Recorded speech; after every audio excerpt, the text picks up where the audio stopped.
नमस्कार मित्रांनो, आज आपण शिकू केळ्यांचं शिकरण. त्या शिकवणीला आपल्याला काय काय लागतं? एक बाउल लागतो, चाकू केल्या की आम्ही पहिल्यापासून कापून घेतल्या आणि त्यांची साल काढून घेतली. दूध, चमचा आणि साखर तर नव्हती माझ्याकडे, साखर संपली होती म्हणून मी साखरची पावडर देते. आता करून गेले आधी हँड वॉश करून घ्यायचंय. चाकूला ठेवायचं साईडला आणि चाकूने कट करायचं असेल तर रिस्की आहे. तर आपण याच्यामध्ये टाकू आधी मिल्क. आपण काय केलेलं आहे आधी याच्यामध्ये आपण केळं टाकल्या ना, तर केळ्यांच्या हिशोबाने मिल्क टाकायचं म्हणजे दूध. इंग्लिशचे चमचे ना आजकाल हे बकवास राहतात. इंग्रजीचे चमचे. आता मी घेतलेली साखरची पावडर. तर पावडरला मी बरोबर क्वांटिटीमध्ये टाकेल.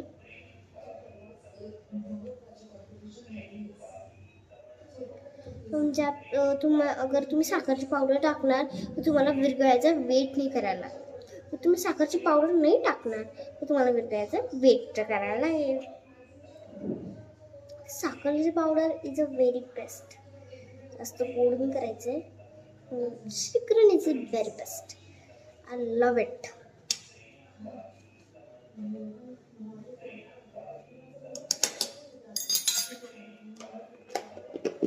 तर आता सगळ्या वस्तू जागच्या जागी ठेवून देते, नाहीतर मम्मीच्या हाताने मी छप्पा छप्पा मम्मीची पावडर बनवू.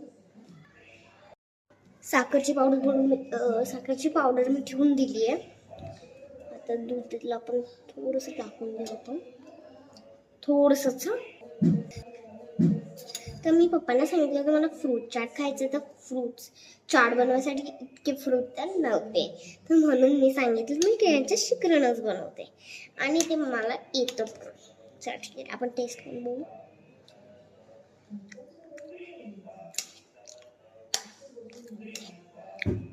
साखरची पावडर होऊन पडली. दूध सोबत खाल्लं अजून छान लागतं.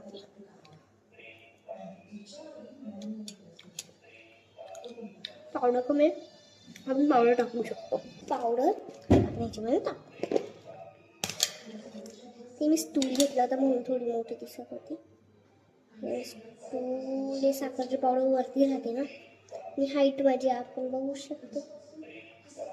म्हणजे खडी खडी आहेत ना त्या साखरच्या जे पावडर आहे त्याची खडी बनवलेली आहे.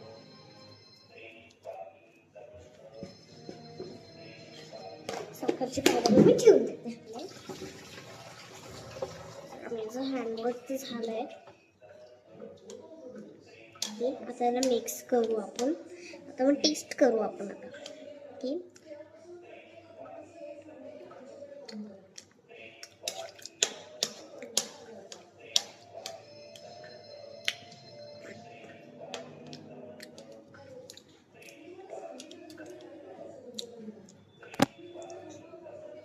मस्त आहे. तुम्हाला हा व्हिडिओ आवडला असेल तर लाईक, शेअर, सबस्क्राईब आणि हां, अजून कोणता नवीन रेसिपीचा व्हिडिओ आणू ते कमेंट करा. बाय. माहिती काय करायचं? नाही केलं तर मार खाणार.